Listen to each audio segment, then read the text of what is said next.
Hello everyone, मैं सत्येंद्र सिंह आपके अपने चैनल इंडियन पीसीएस एकेडमी में आप सभी का बहुत बहुत स्वागत करता हूं। आज हमारा आंगनवाड़ी का 11वां वीडियो है, यानी 11वीं क्लास है और जनसंख्या की यानी जनगणना की हमारी दूसरी क्लास है। और जैसा कि अब मैंने आपको पहले वीडियो में बता के रखा हुआ है कि जो जनगणना है वो आंगनवाड़ी के एग्ज़ाम के पॉइंट ऑफ व्यू से कितनी महत्वपूर्ण है, तो आपको ये क्लास मिस नहीं करना। और मिस करने के अलावा इसके जो पढ़ने का तरीका है वो कैसे पढ़ना है वो मैं आपको बता चुका हूँ। ठीक है, क्लियर हो गया? चलिए, तो जो लोग पहली बार मुझसे जुड़ रहे हैं यानी मेरी क्लास पहली बार ले रहे हैं उनको मैं थोड़ा जानकारी दे देना चाहता हूँ। हमारा ये चैनल है, ये मैं अगर बात करूँ तो अगर मैंने जो ज्योग्राफी स्टार्ट की है तो ज्योग्राफी को मैंने 0 लेवल से स्टार्ट किया है और यहाँ यूपीएससी और पीएससी लेवल तक उसको ख़त्म किया है। यानी अगर जो भी स्टूडेंट एसएससी, पीएससी या किसी भी छोटे एग्ज़ाम की प्रिपरेशन कर रहा है जिसके सिलेबस में ज्योग्राफी होता है, इंडियन ज्योग्राफी या वर्ल्ड ज्योग्राफी, तो आप उसकी क्लास ले सकते हैं अपने इसी चैनल से। ठीक है, और पूरा हिंदी माध्यम वाले छात्र छात्राओं के लिए अभी विश्व का भूगोल यानी वर्ल्ड ज्योग्राफी पूरी तरह से ख़त्म नहीं हो पाया है। जो इंडियन ज्योग्राफी है पूरा ख़त्म हो चुका है, यानी सारे टॉपिक हम उसमें कवर कर चुके हैं। तो ये हो गई हमारी ज्योग्राफी की बात। और मैंने इस चैनल पर जो मेन टॉपिक होते हैं जैसे बजट हो गया, इकोनॉमिक सर्वे हो गया, ऐसे मेन टॉपिक्स होते हैं वो मैंने करा के रखे हैं, तो वो लोग भी आप वो टॉपिक भी आप देख सकते हैं। उसके अलावा मैंने यहाँ पर आंगनवाड़ी, मध्य प्रदेश आंगनवाड़ी सुपरवाइज़र भर्ती 2024-25 के लिए जो वैकेंसी आने वाली है उसके लिए मैंने क्लास स्टार्ट कर दी है।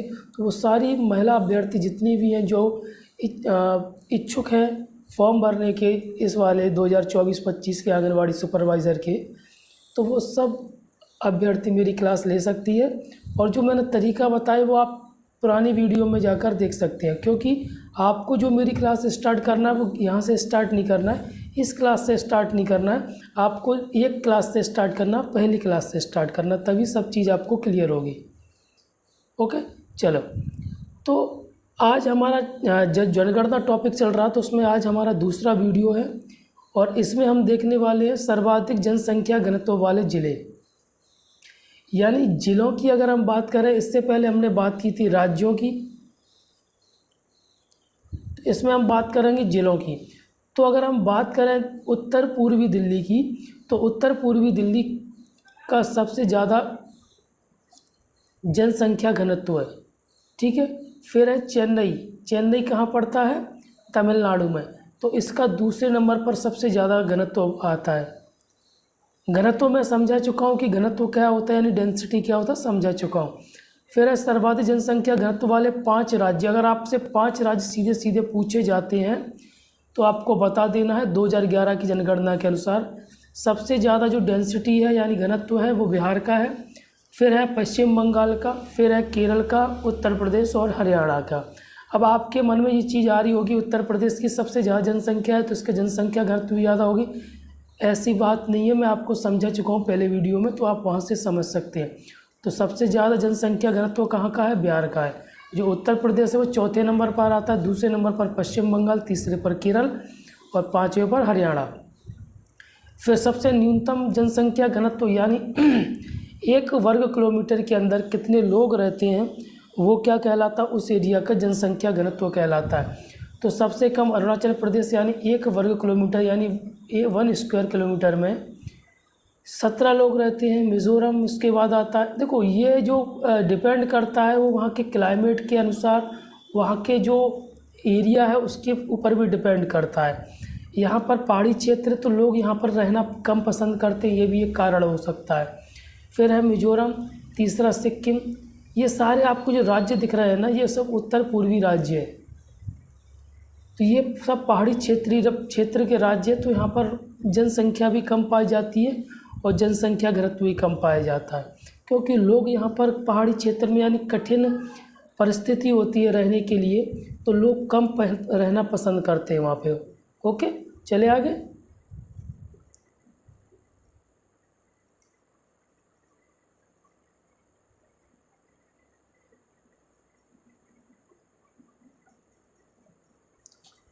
चलिए, अब क्या लिखा है, सर्वाधिक जनघनत्व वाले केंद्र शासित प्रदेश। तो केंद्र शासित प्रदेश दिल्ली सबसे ज़्यादा घना मतलब जनसंख्या घनत्व है, चंडीगढ़, पांडुचेरी।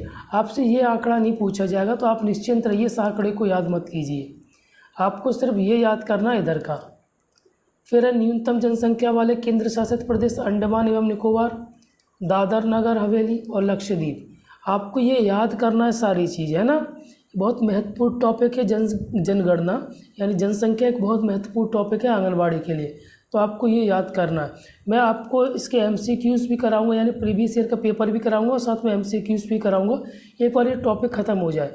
और इस टॉपिक के हर टॉपिक के बाद मैं आपको प्रश्न उत्तर देता हूँ, यानी जो वैकल्पिक प्रश्न होते हैं वो मैं आपको देता ही हूँ। ओके, चलिए आगे चलें। 2011 की जनगणना के अनुसार भारत में जनसंख्या की दशकीय वृद्धि कितनी है?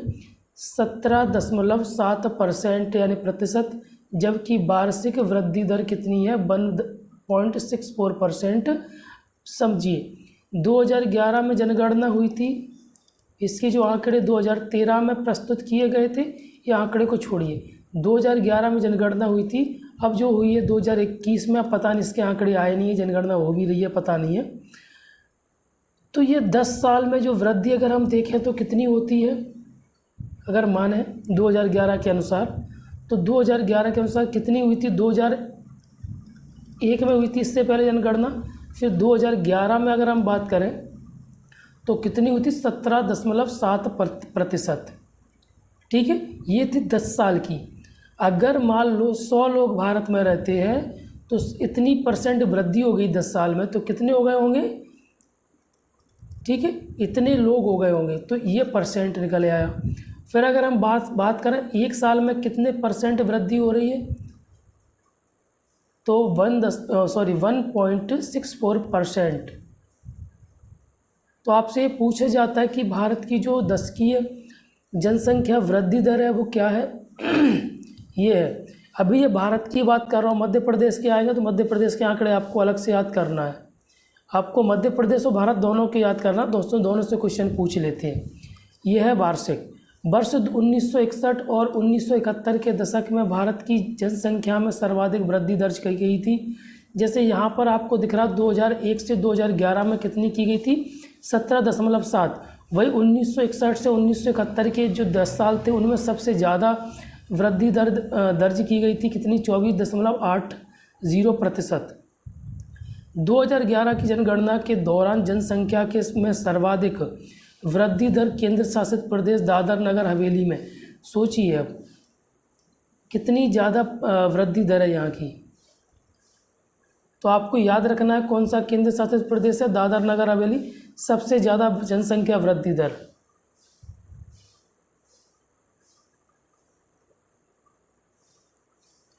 फिर है वर्ष 2000, ये पढ़ चुके हैं हम, ये लगभग 18% है। ठीक है,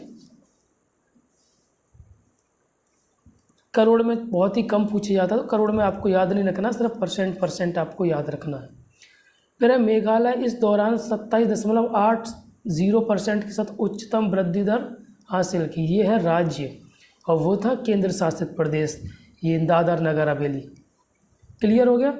तो आपसे अगर राज्य पूछा जाए सबसे ज़्यादा राज्य क्या है, तो आपको ये बता देना है, और सबसे ज़्यादा केंद्र शासित प्रदेश बताना है तो ये बता देना है। ठीक है, सर्वाधिक 10 की जनसंख्या वृद्धि में है ना। क्लियर हो गया? चले बढ़े आगे। चलिए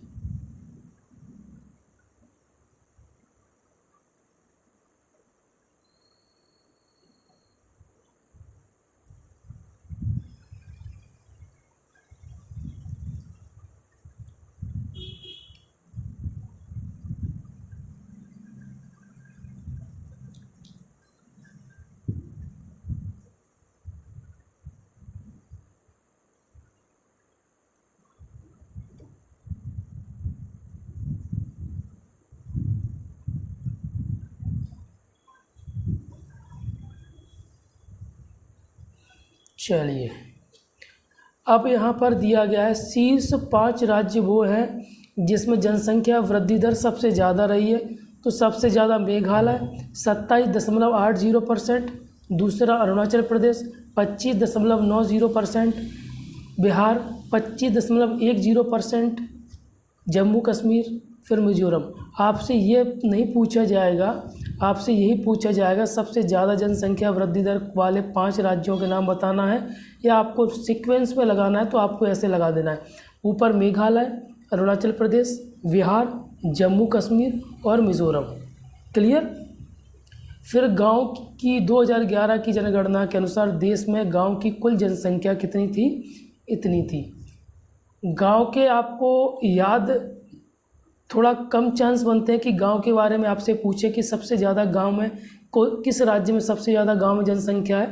तो एक बार आप देख लीजिए, मैं आपको एक बार बता देता हूँ, लेकिन बहुत ही कम पॉसिबिलिटीज़ रहती है कि आपसे ऐसे क्वेश्चन पूछे जाएं। सर्वाधिक गांव की जनसंख्या वाले राज्य उत्तर प्रदेश में सबसे ज़्यादा गांव में लोग रहते हैं, फिर मध्य प्रदेश, उड़ीसा, बिहार, राजस्थान, ये सारे राज्य हैं। सबसे ज़्यादा उत्तर प्रदेश, फिर मध्य प्रदेश, उड़ीसा, बिहार और राजस्थान। ठीक है। फिर ये आप छोड़ दीजिए, आपके मतलब का नहीं है और किसी के भी मतलब का नहीं है, वो ज़्यादा डाटा दे देते हैं ताकि कोई क्वेश्चन छूटे ना, लेकिन आप उसको छोड़ सकते हैं।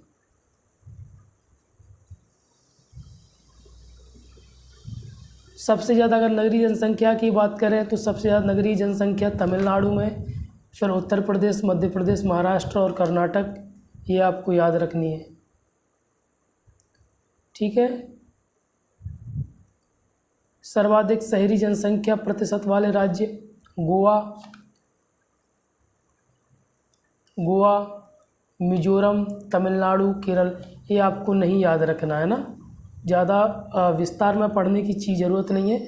जितना भी मैं आपको बता रहा हूँ उतना पढ़िए, लेकिन उसको बार बार रिवीजन कीजिए। ओके।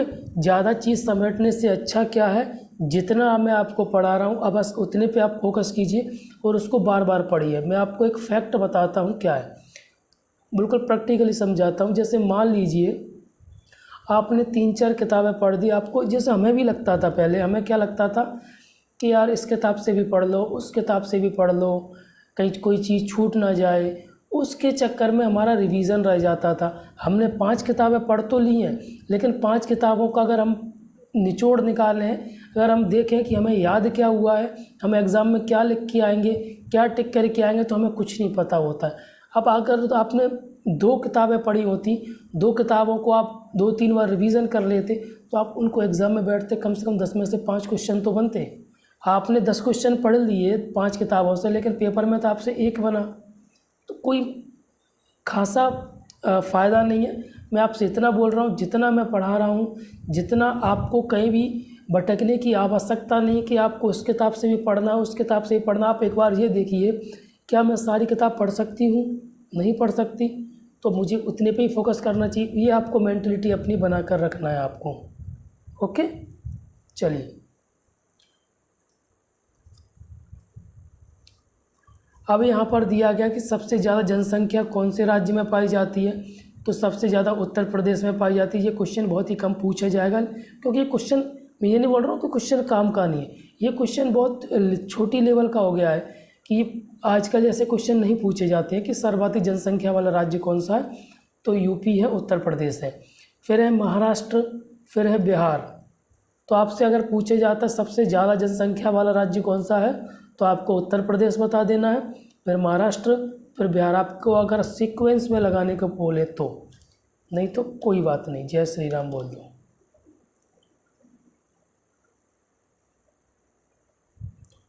चले आगे चले। अभी आपको, अब ये फैक्ट हैं तो ये आपको याद करने हैं। ओके, 2-3 फैक्ट वहाँ पे थे, वो आपको याद नहीं करने थे, इसलिए मैंने उस पर फोकस नहीं किया। ये आपको याद करने हैं।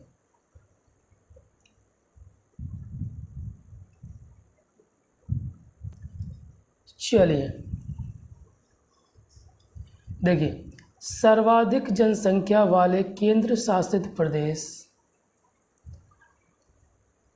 राज्यों को मैंने आपको बता दिया था कि सबसे ज़्यादा कौन से राज्य में जनसंख्या है।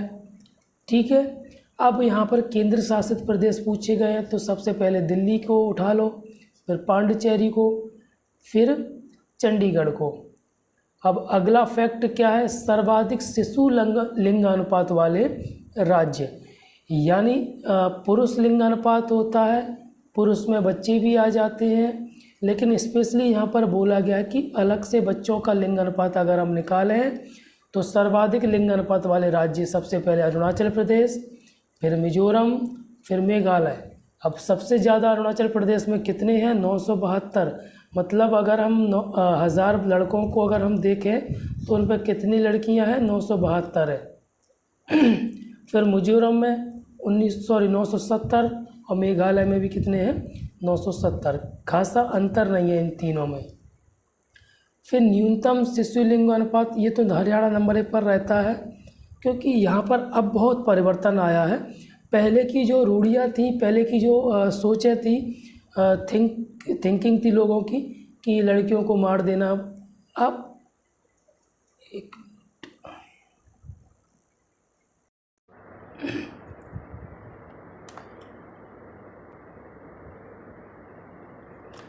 लेकिन अब जो हरियाणा राज्य है वो काफ़ी उसमें सुधार देखा गया है।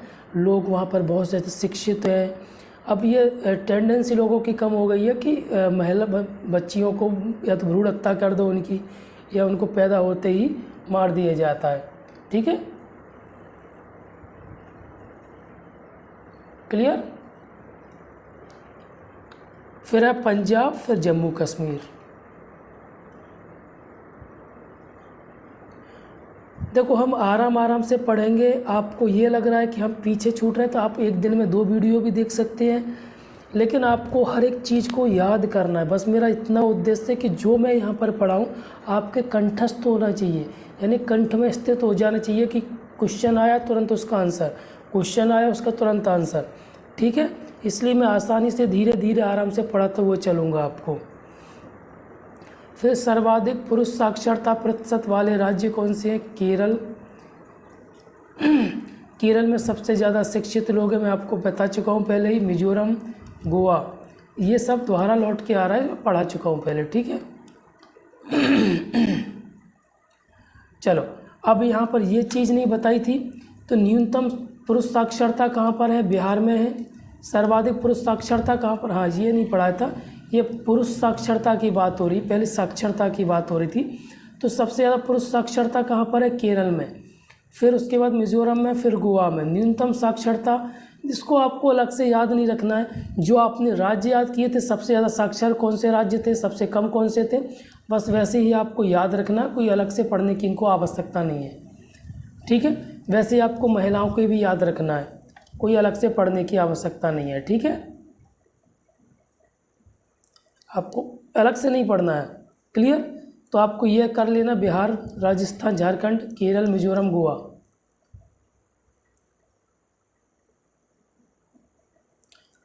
अब अगला क्या है, सर्वाधिक अनुसूचित जाति की जनसंख्या वाले राज्य, यानी अनुसूचित जाति का मतलब होता है शेड्यूल कास्ट यानी SC।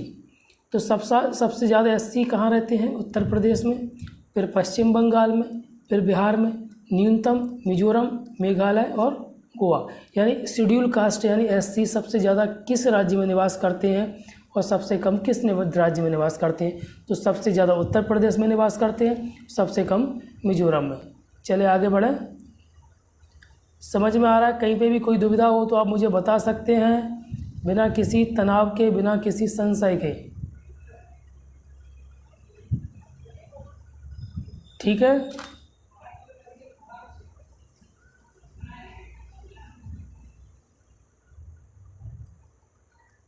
अब इसमें क्या दिया गया है, मध्य प्रदेश जनगणना 2011 की जो भी मेन फैक्ट थे वो यहाँ पर दिए गए। जनगणना 2011 की रिपोर्ट के अनुसार मध्य प्रदेश की जनसंख्या कितनी थी, यहाँ पर मध्य प्रदेश के बारे में बताया गया है। तो भारत के जितने भी आंकड़े थे वो हमने याद कर लिए भारत की जनसंख्या के। यहाँ पर जो फैक्ट आपको दिख रहा है वो मध्य प्रदेश के दिख रहे हैं। तो मध्य प्रदेश के जितने भी फैक्ट्स हैं वो हम कल के वीडियो में यानी अगले वीडियो में समझेंगे। और एक बार अगर आपको लगे तो आप खुद से अलग से पढ़ने का प्रयास कीजिए, फिर आप मेरे साथ पढ़ेंगे तो रिवीजन हो जाएगा आपका। ओके, तो धीरे धीरे आराम आराम से हम पढ़ते हुए चलेंगे। कहीं पर भी मैं आपको कोई भी टॉपिक छूटने नहीं दूंगा। अगर कहीं पर आपको लग रहा है कि ये मेरा टॉपिक छूट रहा है तो आप मुझे बताइए, मैं उसको पूरा कराऊंगा, कहीं पर भी नहीं छूटने दूंगा।